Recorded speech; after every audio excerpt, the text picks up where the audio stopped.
It's not often that being called a freak could be viewed as complimentary. When it comes to the racing deeds of might and power, it's the only term to describe what he achieved on the track. He was a freak of nature. By Zabeel-Benediction, the bay colt was born at Windsor Park Stud in October of 1993.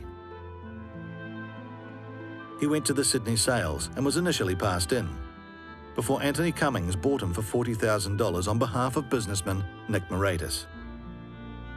The fruit and veggie merchant chose the name Might and Power after attending his granddaughter's first communion. His first race as a 2-year-old didn't bring a win. A glimpse of his potential emerged with his first win at the 3rd start. It was a gutsy performance as a 3-year-old in the AJC Derby, which made people pay serious attention to the gelding. A week later, Might and Power won the Packer Plate by 6 lengths. But it's all Might and Power. He's been the real surprise packer to the 3-year-old group. An enormous run in the Derby last week, and he deserves this win. And he wins with his head on his chest. Well done, Nick Moraitis. The build-up to the Caulfield Cup as a 4-year-old produced 1 win from 4 starts. Jimmy Cassidy ignored owner and trainer's instructions in the big race and let Might and Power run where he wanted to be, at the front. With Might and Power well clear. 150 metres left to go. He's 6 lengths ahead. Marble Halls along the inside. Istedad in the clear. Doremus down the outside, finishing on strongly. But Might and Power has bolted in with the Caulfield Cup. He wins by 8 lengths. Doremus second. You know, I love racing. Just live for this day. You can't believe that you're here and it's happened. After such an emphatic win, it made sense for Cassidy to use the same tactic in the Melbourne Cup. Might and Power was the target, and he faced 3 onslaughts. Crying game at the 1600-metre mark, linesman on the home turn, and finally Doremus. After him, Might and Power led a length and a half to Doremus, then linesman, Might and Power the leader. Doremus is coming at him. Doremus after Might and Power. Might and Power and Doremus, they hit it. Oh, it's close. Doremus and Might and Power. It's a photo in the Melbourne Cup. It was an historic victory. Might and Power was the first horse to lead all the way and win the Caulfield and Melbourne Cups.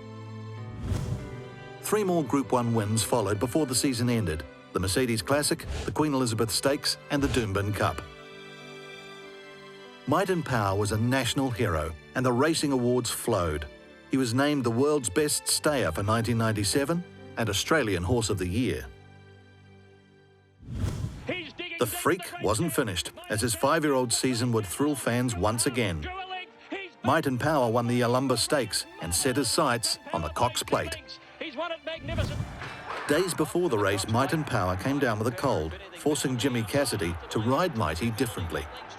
It's Might and Power the leader. Northern Drake a length and a half away coming home, but Might and Power, the big champ, the king, joins the race of the turf. He's the best stayer they've seen for years. He breaks their hearts. And he broke mine. Might and Power was only the 2nd horse to win the big trifecta. He was the first reigning Melbourne Cup winner since Far Lap to win the Cox Plate the following year, and he broke the course record in the process. Another win followed a fortnight later in the Queen Elizabeth Stakes, before injury halted his career. He's the Might, he's the Power in the glory of Australasian gallops. Might and Power extending. He's a modern-day champion. Might and Power's extraordinary achievements were acknowledged with the unprecedented honour of being voted Australia's Horse of the Year for the 2nd year in a row. There was a brief comeback in 2000 before Might and Power was retired to life as a roving ambassador for racing. He became a crowd favourite at Living Legends near Melbourne and helped raise more than $5 million for charity.